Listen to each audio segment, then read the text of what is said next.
बिस्मिल्लाहिर्रहमानिर्रहीम। अस्सलाम वालेकुम नाज़रीन, आप देख रहे हैं प्रोग्राम असल बात। मैं आपका मेज़बान मोहम्मद अरसलान फ़ारूक। नाज़रीन, 5 अगस्त यौम इस्तिहसाल के तौर पर हमने मनाया और कश्मीरियों के साथ इज़हार यकजहती किया।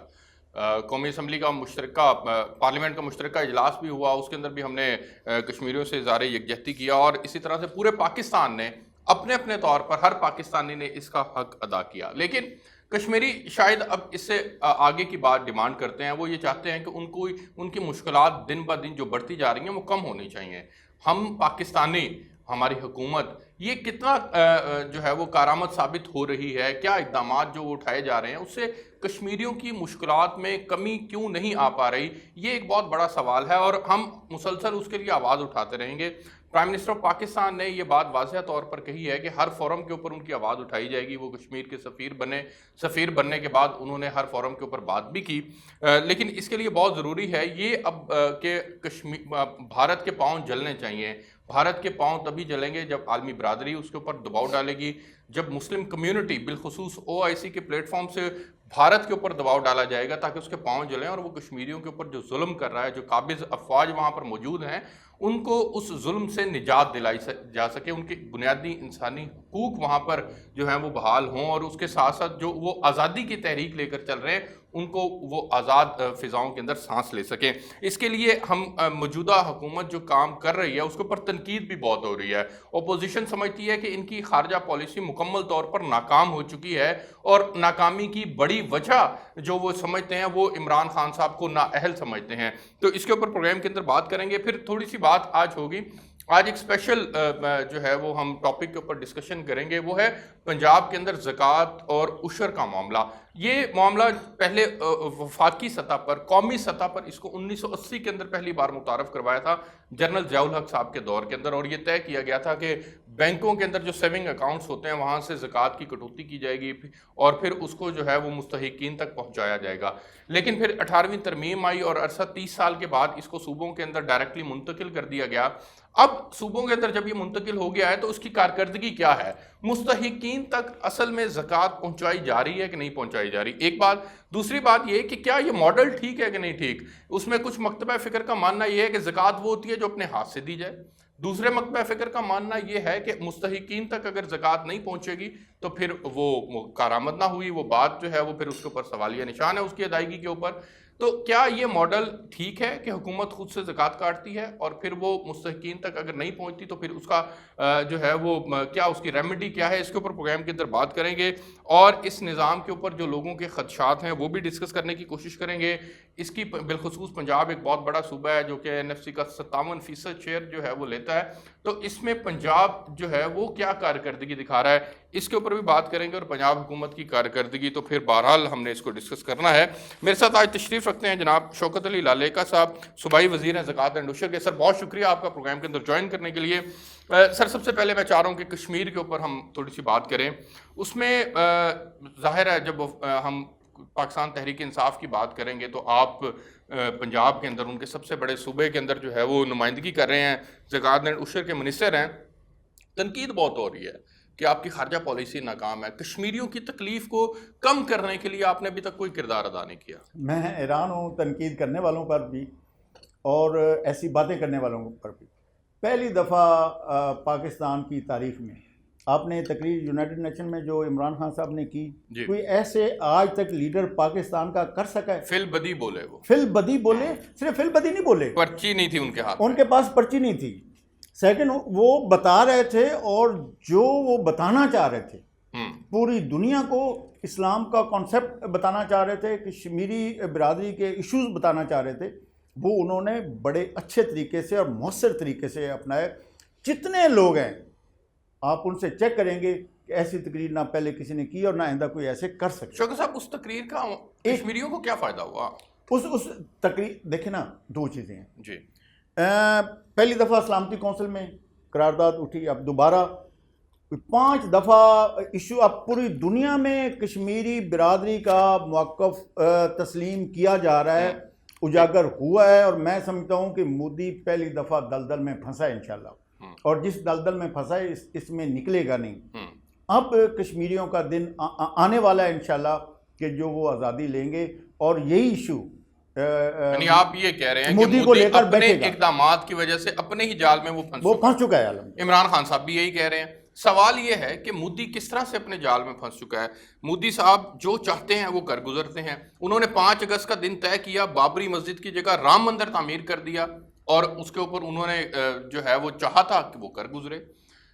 कश्मीर के अंदर मुसलमानों के साथ जो जुल्म बर्बरियत वो चाह रहे हैं वो करते जा रहे हैं। जो किसी वक्त हलाको भी जो चाहता था कर गुजरता था, लेकिन उसका जो अंजाम हुआ, मोदी का भी अंजाम इंशाल्लाह वही होगा।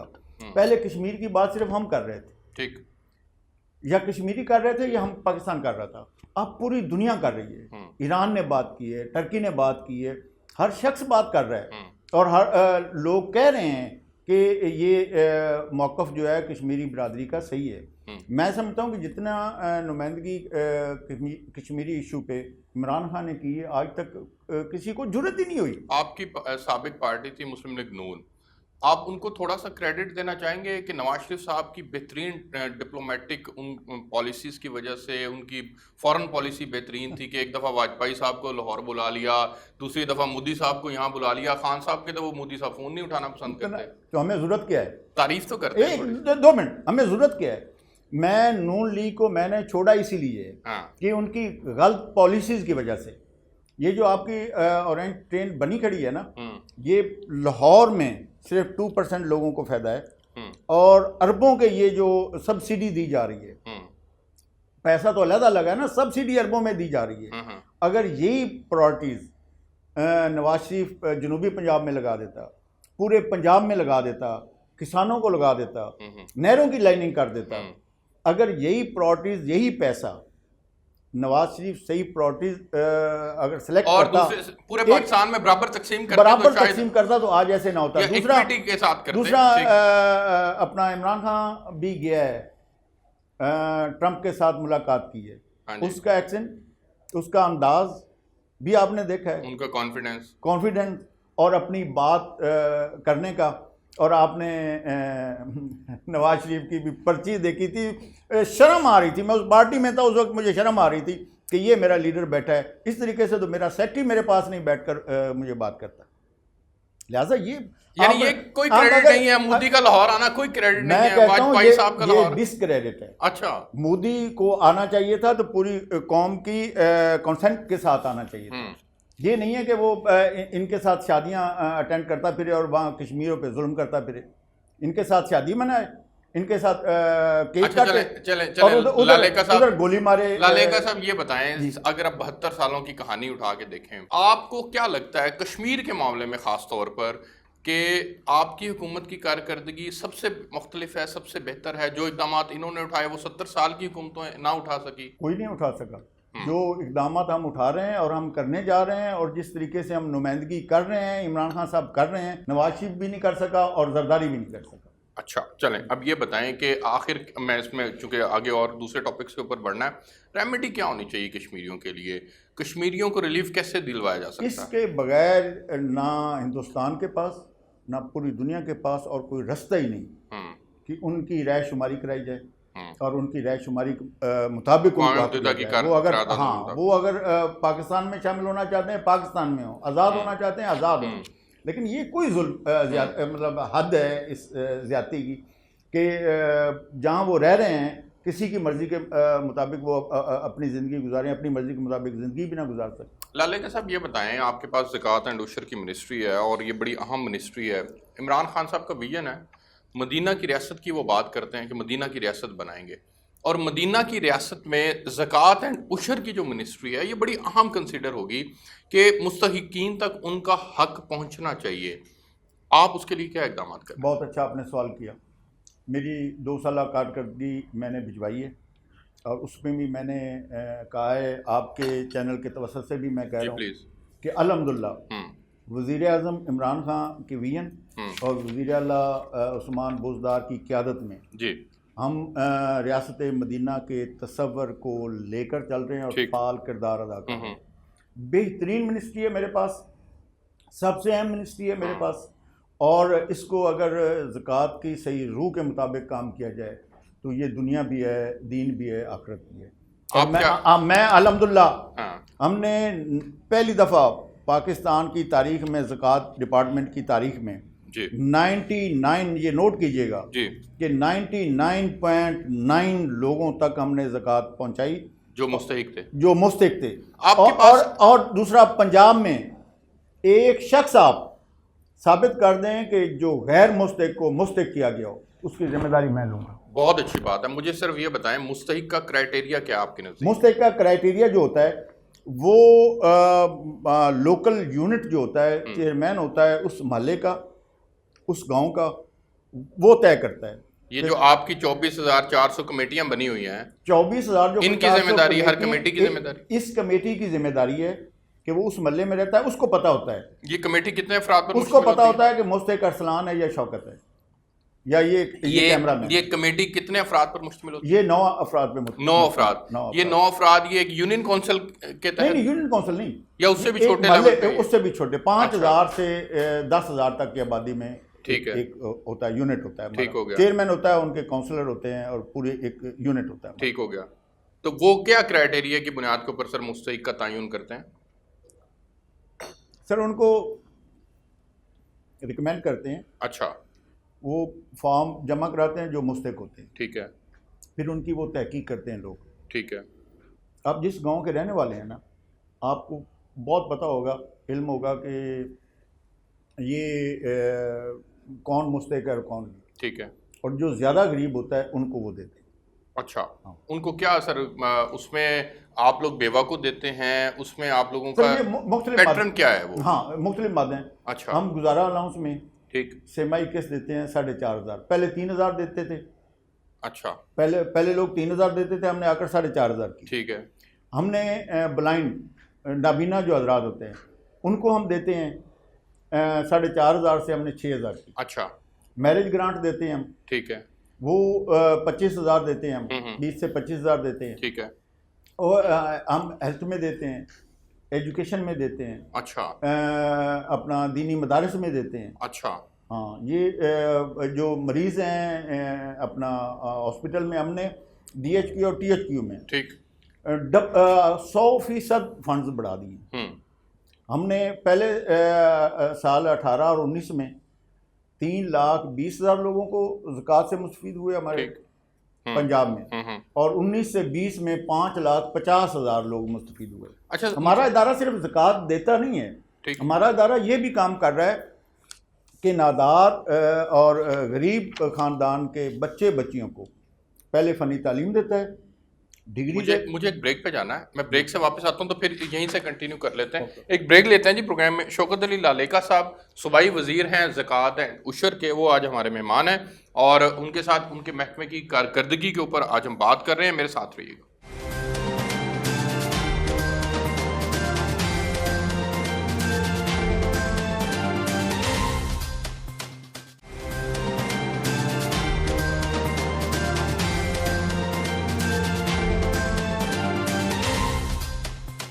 जी वेलकम बैक नाजरीन। शौकत लालेका साहब, सबसे पहले मैं आता हूँ, आपके डिपार्टमेंट ने किस तरह से कैटेगराइजेशन की हुई है, किस किस को आप ये ज़कात के पैसे देते हैं, कितने पैसे आप इकट्ठे करते हैं, ये तमाम बातें करते हैं।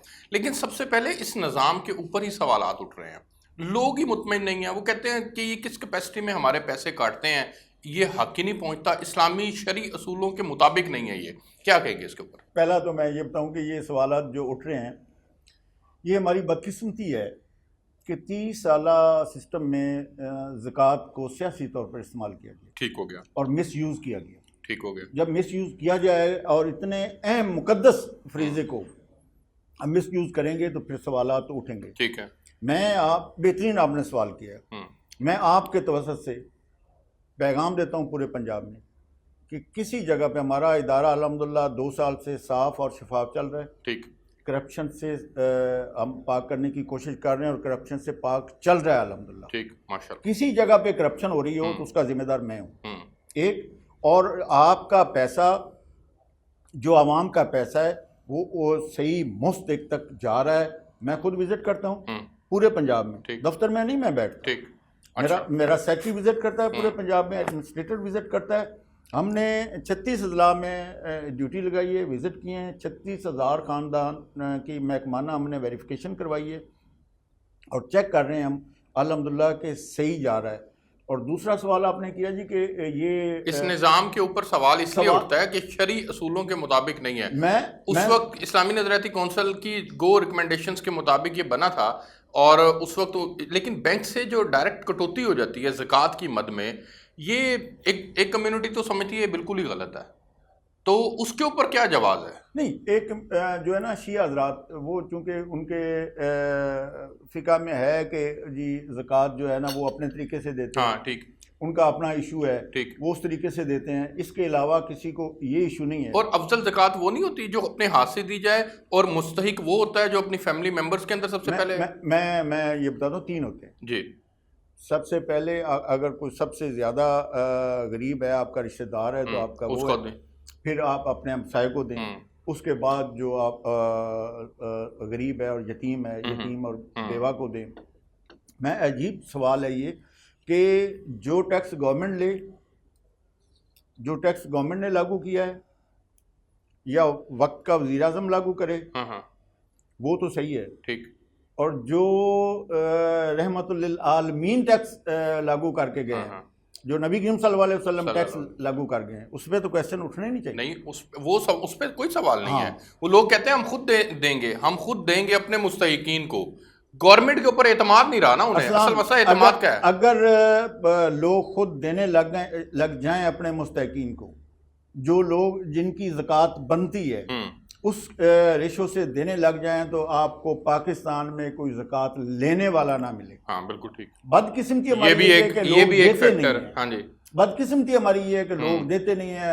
अरबों रुपए के लोग लेकर 1 लाख रुपया देकर उनका फिर कैमरा सेशन और फोटो सेशन होता है। ये नहीं होना चाहिए। लेकिन आपने देखा है कि रमज़ान से पहले लोग बैंकों से पैसा निकलवा लेते हैं। अब इंशाल्लाह नहीं निकलवाएंगे। जब हमारी हुकूमत आई ना, इमरान खान साहब की हुकूमत आई, 4 अरब का हमारा बजट था। ठीक। अब दूसरे साल लोगों ने इमरान खान पे एतमाद किया है और 6 अरब का बजट हुआ, जो हमने डबल किया है ना। 3,000 से गुजारा अलाउंस हमने पर पर्सन 4,500 की है, और 4,500 नबीना से 6,500 की है, या हेल्थ में हमने डबल किया है। बिल्कुल 100% फंड्स बढ़ाए हैं, तो वो इसीलिए हमारा बजट बढ़ा है और लोगों ने इस दफ़ा कम निकलवाए हैं। ये गुजारा अलाउंस के इस्तेफादा गुनगान की तादाद 1,20,000 से बढ़ाकर 1,70,000 कर दिया आपने। ठीक। और दूसरा सेमाई 3,000 से बढ़ाकर 4,500, और नाबीना के लिए 4,500 से बढ़ाकर 6,000 कर दिया। अच्छा सर, ये बताएं, ये अच्छा किया आपने ये दोनों बातें छेड़ दी। ये जब आप बढ़ा देते हैं, तो फिर ये जो लोग बेनज़ीर इनकम सपोर्ट फंड के तहत ले रहे थे पैसे, उसके साथ मर्ज तो नहीं करते आप उसको, या वो अलग से है? और जो आपसे ले रहा है वो उनसे ले सकता है कि नहीं? इस निज़ाम को भी आपने देखा है? इस निज़ाम को हम देख रहे हैं। अच्छा, इसको हम टैली कर रहे हैं, और हमारी कोशिश ये होती है, ये हमारा बेहतरीन सिस्टम है कि लोकल यूनिट जो है ना, उसको पता होता है। ठीक। कि ये बेनज़ीर नहीं सर।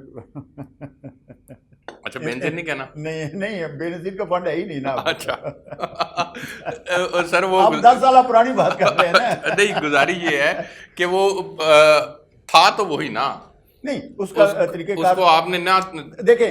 कोविड में ना, हाँ जी, जितना फंड्स हमारी हुकूमत ने, इमरान खान साहब ने पहुंचाया है ना, और लोग माने हैं कि पैसा मिला है, इसी तरीके से ज़कात डिपार्टमेंट का मैं वज़ीर आला पंजाब ने कहा जी कि 1 दिन के 2 दिन के अंदर मजदूर और दिहाड़ीदार को पहुंचाओ। हमने 1,70,000 आदमी को 9,000 के हिसाब से 2 दिन के अंदर पहुंचाया। फिर 2 लाख इजाफी लोगों को हमने 4 दिन के अंदर पहुंचाया। और अल्हम्दुलिल्लाह इस दफ़ा कोविड-19 में लोगों को पता चला है कि फंड्स मिला है, और सही मुस्तहिक लोगों को मिला है। ये एहसास प्रोग्राम के तहत जो आप लोगों ने पैसे दिए हैं, वो लोगों तक पहुंचे हैं एहसास प्रोग्राम। कोई शक नहीं है इसमें, अल्हम्दुलिल्लाह। इसको मिक्स तो नहीं हो जाती है? नहीं हो रहा। अच्छा, वो अलग है, ये अलग है, वो अलग है, ये अलग। ये एक आदमी उससे बेनिफिट नहीं उठा सकता, ये वो नहीं उससे उठा सकता।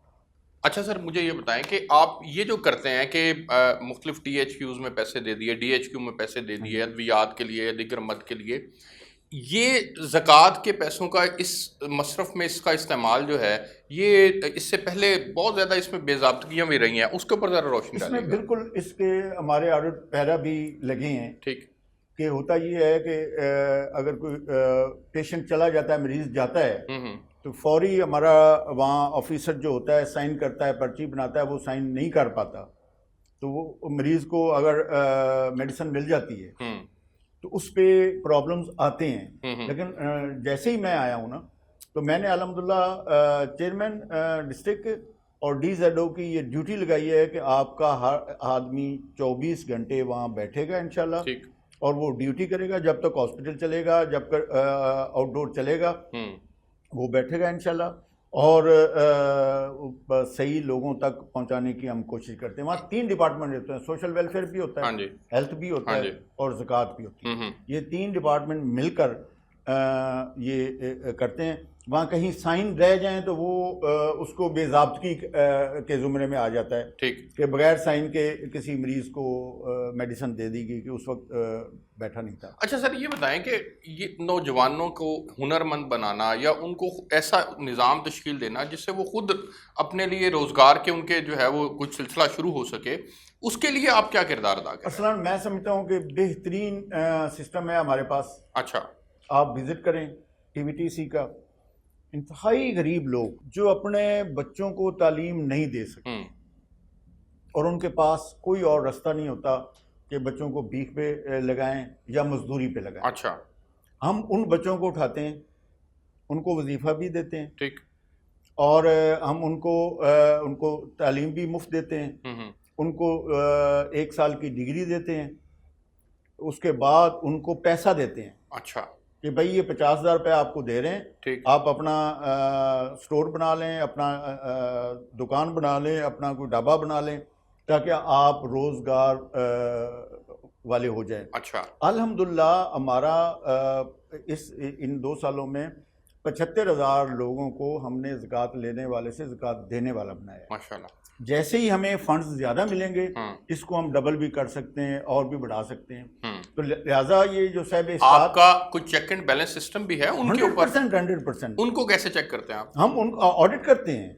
अच्छा, जैसे मैं आया नहीं, ये तो आपका इंटरनल ऑडिट है ना, जिसको आपने पैसे दे दिए, हाँ, वो अब इस पोजीशन में है कि वो वहां से वो अब ज़कात लेने वाला नहीं रहा, उसका कारोबार अच्छा हो गया, उसके ऊपर कैसे चेक एंड बैलेंस? पहली किस्त देते हैं ना। अच्छा, पहली किस्त देते हैं, उसको चेक करते हैं कि इसने शॉप खरीद ली, मतलब शॉप पे कोई सामान रख लिया। अच्छा, कोई टायर वो उसी कमेटी के जरिए चेक होगा? वहाँ उसी कमेटी के जरिए चेक होता है। DZO चेक करता है। अच्छा, DZO डिस्ट्रिक्ट हमारा जो है चेयरमैन डिस्ट्रिक्ट, वो चेक करते हैं। ठीक है। और अगर वो काम कर रहा होगा तो दूसरी किस्त उसको मिलेगी, अगर काम नहीं कर रहा होगा तो दूसरी किस्त हम नहीं लेंगे और उसके खिलाफ कार्रवाई शुरू करेंगे। अच्छा, उलमा कराम की एक जगह मैं पढ़ रहा था, उनकी अब ये राय आई है, एक हालिया जो है वो सुप्रीम कोर्ट ने जो मुफ्ती तकी उस्मानी साहब से राय भी मांगी थी, उसके बाद एक राय ये बढ़ना शुरू हुई है कि ज़कात के निज़ाम के ऊपर नज़रसानी करने की ज़रूरत है, इस कटौती के निज़ाम के ऊपर, और उसमें उलमा कराम से मुशावरत होनी चाहिए।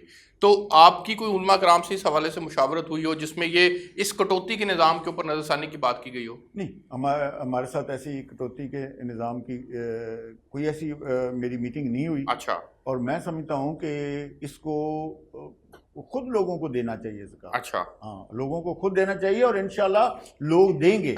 उशर के ऊपर आए जी, हमारे यहाँ उशर को देने का कॉन्सेप्ट ही नहीं है सर। असल में ये बड़ा एक टची सा सवाल आपने कर दिया है कि उशर देना चाहिए। मैं उशर अल्हम्दुलिल्लाह देता हूँ, माशाल्लाह, ऑन एयर कह रहा हूँ, माशाल्लाह। और ये भी लोगों को कह रहा हूँ कि जो ज़कात देंगे, उशर देंगे, तो आपके पैसे में, आपकी फसल में बरकत होगी। माशाल्लाह। और ये मेरा तजर्बा है, और अल्हम्दुलिल्लाह मैं अल्लाह ताला का शुक्र अदा करता हूँ कि मेरी फसल जैसे ही मैं उशर देता हूँ मेरी फसल उससे बेहतर होती है, माशाल्लाह। और पैसा भी अल्लाह ताला ने कमी नहीं दी। मैं सेल्फ मेड आदमी हूँ और इस तरीके से लोगों को उशर देना चाहिए। लेकिन इशू ये आ गया है कि मुख्तलिफ टैक्सेस लग गए हैं। एग्रीकल्चर टैक्स लग गया है, इनकम टैक्स लग गया है, ठीक, सेल्स टैक्स लग गया है, जिम्मेदारों पे टैक्सेस बहुत ज़्यादा लग गए, ठीक है। 5-6 मद में आबियाना में दे रहे हैं, सेल्स टैक्स में दे रहे हैं, डायरेक्ट इनडायरेक्ट दोनों टैक्स हैं, दोनों टैक्सेस दे रहे हैं। वो पहले किसान पिसा पड़ा है। तो अब ये इशू हम उठा रहे हैं कि नहीं, उलमा कराम की उसके ऊपर राय सबसे अहम समझी जाएगी कि अगर वो उस जुमरे में टैक्स दे रहे हैं तो क्या उससे उशर अदा हो गया कि नहीं? हमने मीटिंग की है पहले फिनेंस और रेवेन्यू वालों से। अच्छा, अब हम उलमा कराम से भी कर रहे हैं उसके बाद मैं जा रहा हूँ कि इसको अगर हम लागू करें तो ये बेहतरीन सिस्टम है हमारा, गरीबों तक उशर लेकर गरीबों तक पहुंचाना। नहीं सर, इसको कैसे इफेक्टिव कैसे बनाया जा सकता है? अगर उलमा कराम वहां पर टैक्स दे रहे हैं तो रियासत इसके ऊपर इम्प्लीमेंटेशन नहीं करवा सकती? करवा सकती है, इसमें ऐसा प्रॉब्लम नहीं है। लेकिन इशू आ रहा है कि 8-7 टैक्सेस तो पहले जा रहे हैं, किसान से लिए जा रहे हैं। ठीक है। और उशर भी किसान से ही लेना है। और ये उशर जो है ये खुद से होगा कि वो खुद से अपनी फसल का तखमीना करे, या उसके लिए भी आपको कोई निजाम मौजूद है? ये हम ये स्टडी कर रहे हैं। हम ये जा रहे हैं कि कोई टैक्स अगर वेव हो जाता है, ठीक है, ज़रूरी इनकम टैक्स कर दें या दूसरा, तो उसकी जगह उशर को लाया जाए। अच्छा। और उशर को अगर लाया जाए तो मुतमिन होगा किसान भी। नहीं सर, मेरा सवाल है कि उस किसान से वो कलेक्ट कैसे होगा? वो कलेक्ट होगा रेवेन्यू के जरिए। अच्छा। हाँ, रेवेन्यू के जरिए कलेक्ट होगा, पटवारी, तहसीलदार और एसी असिस्टेंट कमिश्नर।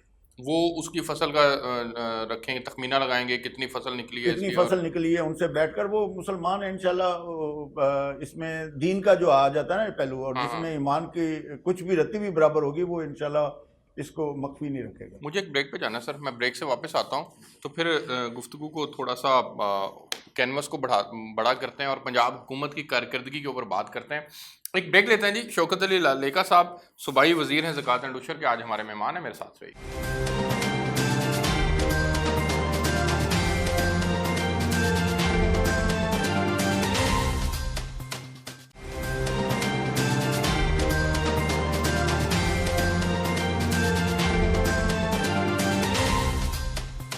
जी वेलकम बैक नाज़रीन। शौकत लालेका साहब, सर आप तो अपने महकमे के अंदर काम कर रहे हैं और माशाल्लाह कॉन्फिडेंट हैं कि आप मुस्तहिकीन तक ज़कात भी पहुंचा रहे हैं, उशर के मामले में भी आप चाह रहे हैं कि इसके ऊपर कोई ना कोई काम हो जाए।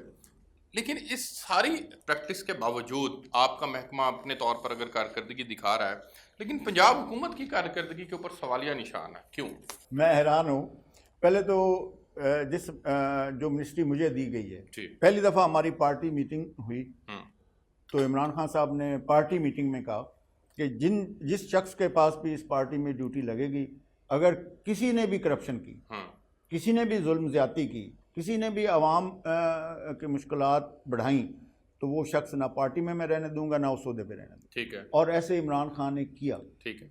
पाकिस्तान की तारीख में पहला प्राइम मिनिस्टर है जिसने मिनिस्टर भी फारिग किए, सूबाई मिनिस्टर भी फारिग किए, और अपने ओहदे में जितने भी करीबी लोग थे, जहां भी उन्हें प्रॉब्लम आया, उन्होंने फारिग किया। एक तो ये है।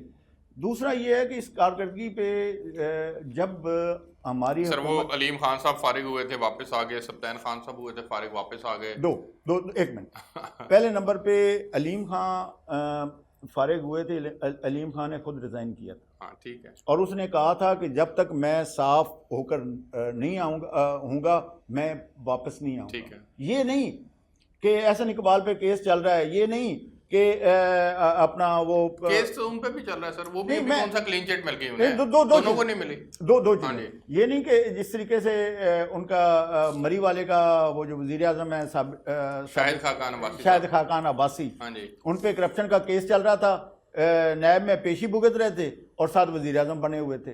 ये चीजें इमरान खान जब क्लियर हुआ सब्तैन ज्यादती की गई सब्तैन के साथ, क्लियर नहीं हुए ना अभी तक, केस तो चल रहे हैं ना सर अभी अदालतों में। सर सब्तैन जो है, सब्तैन उस वक्त मिनिस्टर ही नहीं था। अब वो एक अलग कहानी है। वो तो फिर नैब की कारकर्दगी, नैब भी अपोजिशन कहती है नैब न्याजी गठजोड़ है, नैब की कारकर्दगी के ऊपर सवाल आता है। मैं कहता हूं कि सब्तैन उस वक्त मिनिस्टर ही नहीं था। बिल्कुल, मैंने सब्तैन खान साहब का इंटरव्यू किया रिहाई के फौरन बाद, और अभी पिछले दिनों भी किया। सब्तैन खान साहब के साथ ज्यादती हुई है, मैं भी मानता हूं, और इसके ऊपर पूरे फैक्ट्स हमने चेक किए हैं। अब मसला ये है कि अगर नैब उनको पकड़ता है, अगर नैब उनको पकड़ता है किसी भी जुर्म के अंदर, या वो जुर्म अभी सरजद ही नहीं हुआ और किसी एक मासूम को, इनोसेंट को गिरफ्तार कर लिया जाता है, तो फिर नैब की कारकर्दगी के ऊपर सवाल आता है ना। और नैब आपका हुकूमत का हम इदारों को एक इदारे के तौर पर काम, हम इदारों को मानते हैं। ठीक है। हमें नैब बुलाए, हमें सुप्रीम कोर्ट बुलाए, हमें जो इदारा बुलाए, जो जवाबदेह होगा, हम अपनी अना नहीं रखेंगे, हम जवाब देते हैं। ठीक है। एक दूसरा जो कारकर्दगी की आपने बात की, मैं 2 साल हमारी हुकूमत को हुए हैं। जब ये साबका हुकूमत गई कि ये दिवालिया करके गई। इसने ऑन गोइंग स्कीम्स इतनी 5-5 लाख करके चला दी। इन्होंने बोगस चेक दे दिए।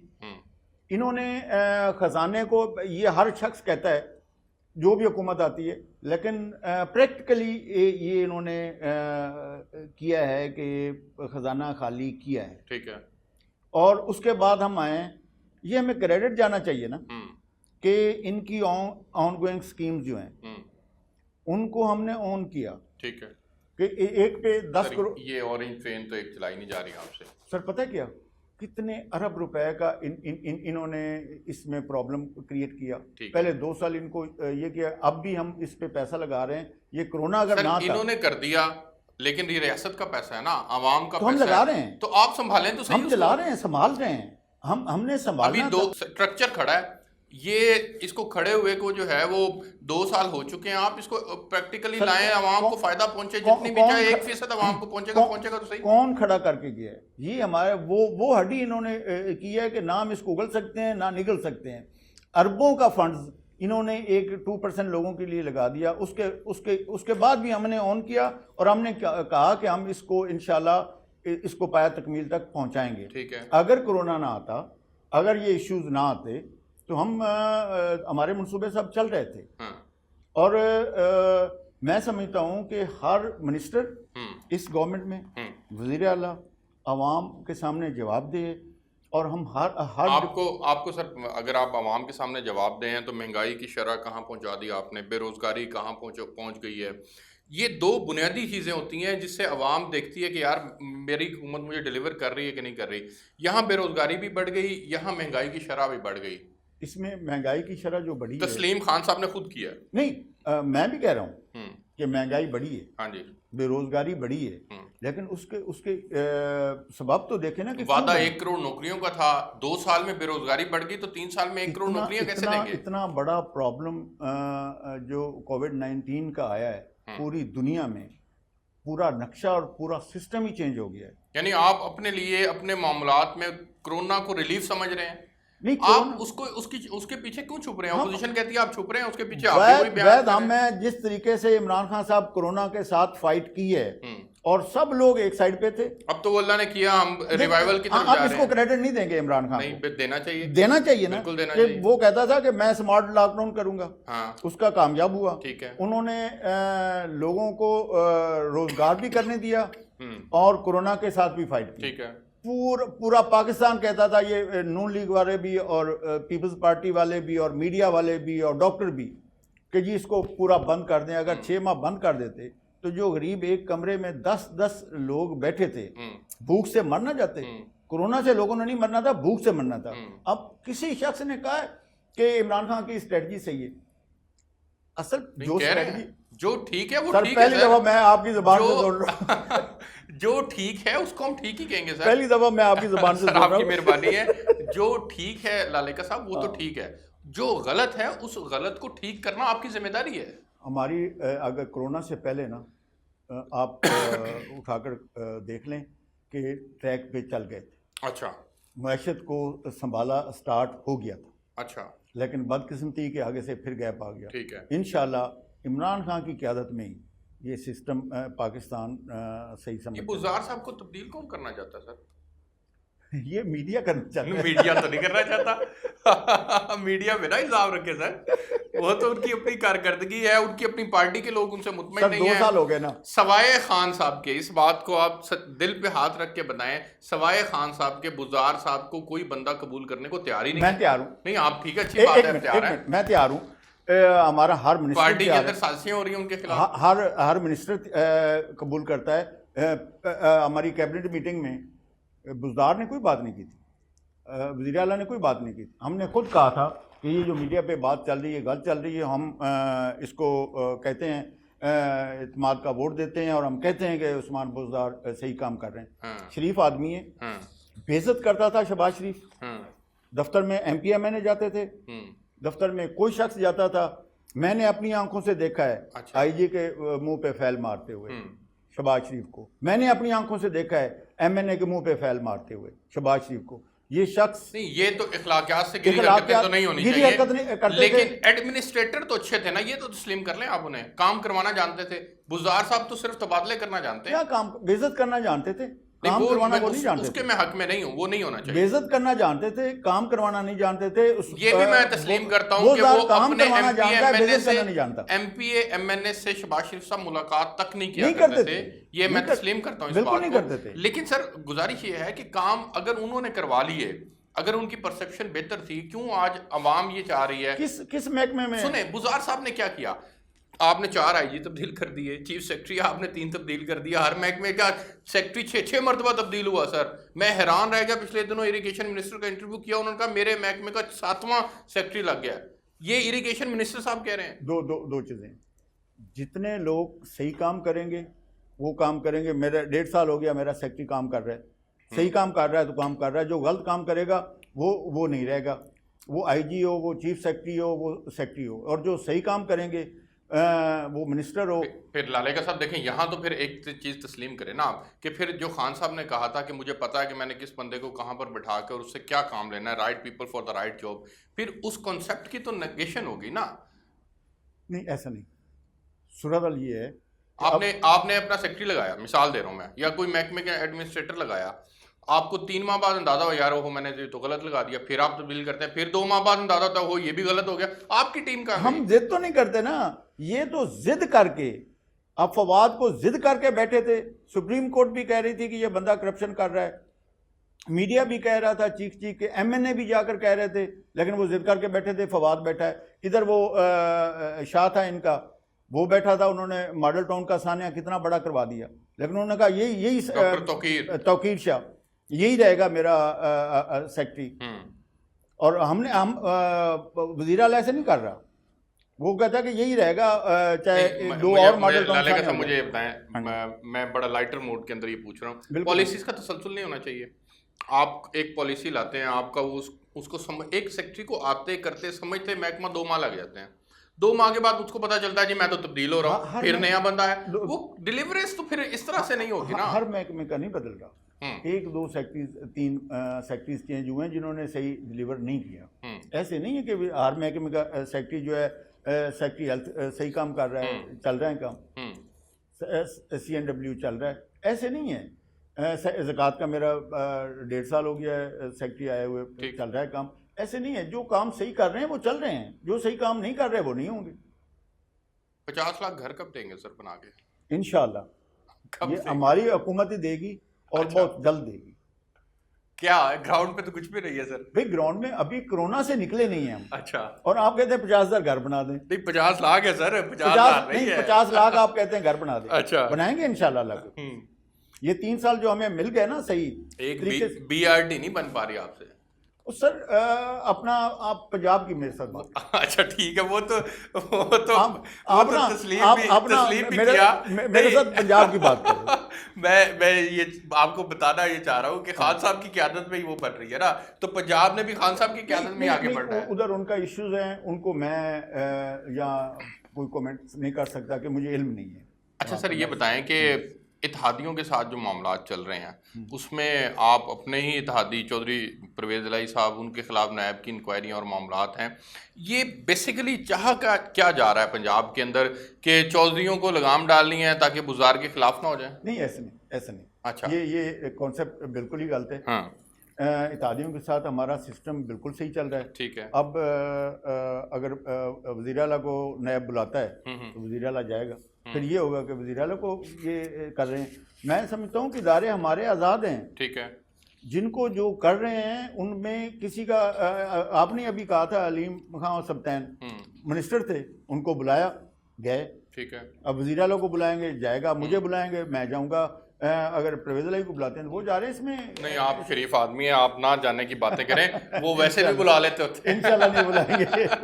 आपको आपने बात की, अल्हम्दुलिल्लाह मैं आपके ऑन एयर कह रहा हूँ जी कि मेरे अल्लाह के करम से किसी जगह में मैं 4 दफ़ा रिपीट होकर आया हूँ। मेरे हल्के में आपकी सबसे बड़ी खूबसूरती है कि आप अब की दफ़ा आज़ाद जीते। मैं आज़ाद जीत कर आया हूँ। आपने कारकर्दगी दिखाई। मेरे हल्के में इंशाल्लाह कोई नेगेटिव मेरा वोट नहीं है, और करप्शन का सवाल ही नहीं पैदा होता। मैं 83 से लेकर आज तक लोगों को कह रहा हूं कि 1 रुपए की करप्शन होगी, उस दिन सियासत छोड़ जाऊंगा। अच्छा, मुझे एक बात बताएं, सही सही बताइएगा। हाँ जी, ब्यूरोक्रेसी आपके काम कर रही है? मेरे कर रही है, ऑन एयर कह रहा हूँ। मेरे ब्यूरोक्रेट्स डिस्ट्रिक्ट के अच्छा, काम कर रहे हैं। हाँ। और पीटीआई के मतलब आपके लोगों को जो आपके पास आते हैं अपने मसाइल लेके, आप उनका काम अगर आगे कहते हैं तो वो हो जाता है? वो काम भी हो रहे हैं। हाँ। और ये पीटीआई का हमारा जो मंशूर था रियासत मदीना का, अल्हम्दुलिल्लाह हमारे थानों में वो करप्शन नहीं है। हमारे रेवेन्यू में पटवारी आपने राजा रियाज साहब की बात सुनी है कि रेट बढ़ चुके हैं आपके आने से, खान साहब के आने से? वो फैसला, मैं डिस्ट्रिक्ट भावनगर की बात कर रहा हूँ। अच्छा, नहीं वो ओवरऑल हमारा मेरे ये जा रहा होगा मेरे हल्के में जी भी। जी। पहले लोग जो हमारे मुखालफिन थे गलत नजायज केस रजिस्टर करवाते थे, इंतकाम लेते थे। हम अल्हम्दुलिल्लाह इंतकाम की सियासत नहीं कर रहे। हम जिन्होंने हमें वोट नहीं दिया उनको भी मेरी कोशिश होती है कि मैं इंसाफ पहुंचाऊं, और मैं हल्के में जाकर कहता हूं लोगों को कि अगर जिन्होंने मुझे वोट नहीं दिया उनके साथ ज्यादती हो रही हो तो मेरे पास आएँ। मैं अपने वोटर के साथ, अगर मेरे वोटर ने ज्यादती की तो मैं उस शख्स के साथ खड़ा हूँगा जिसके साथ जुल्म हो रहा होगा। हमारा एक दफा ना सवाल आप विजिट करें मेरे हल्के, मैं जरूर विजिट करूंगा। आप और दावत आपको दे रहे पता हैं चलेगा तो कि इंशाल्लाह शराफत और सही इंसाफ के साथ आप सिस्टम दावत कैसे दे रहे चलेगा। हैं तो हम जरूर विजिट करेंगे इंशाल्लाह। लेकिन आखिरी सवाल ये है सर, वक्त खत्म हो गया, बल्दियाती इलेक्शन से क्यों पीटीआई भाग रही है? पीटीआई नहीं भाग रही, बिल्कुल हमारे मामलात ऐसे चल रहे हैं। पहले दिन इमरान खान साहब ने कहा था कि बल्दियाती इलेक्शन के बगैर सही सिस्टम चल ही नहीं सकता, और उसी ज़हन और उसी सोच के साथ पीटीआई चल रही है। लेकिन हालात ऐसे चल रहे हैं कि अब 6 माह, आप फिर कहेंगे कि कोरोना के पीछे छुप रहे हैं। अब देखें ना, 6 माह हो गए कोरोना में, ठीक, तो अब पीटीआई कोरोना में कैसे अब कब तक एक्सपेक्टेड है? ये सर्दियों में कराएंगे, करवा रहे हैं? करवा रहे हैं। चलें जी, बहुत शुक्रिया लालेका साहब, आपने प्रोग्राम के अंदर वक्त दिया। नाज़रीन, आपने शौकत लालेका साहब की गुफ्तगू सुनी, उनकी अपने महकमे की कारकर्दगी के ऊपर भी बात हुई, कुछ सख्त सवालात भी उनसे किए, पंजाब हुकूमत की कारकर्दगी के ऊपर भी बात की। अब तक के लिए इस प्रोग्राम से इतना ही। आपसे नेक्स्ट वीक एक नए प्रोग्राम के साथ मुलाकात होगी, तब तक के लिए इजाज़त दीजिए। अल्लाह।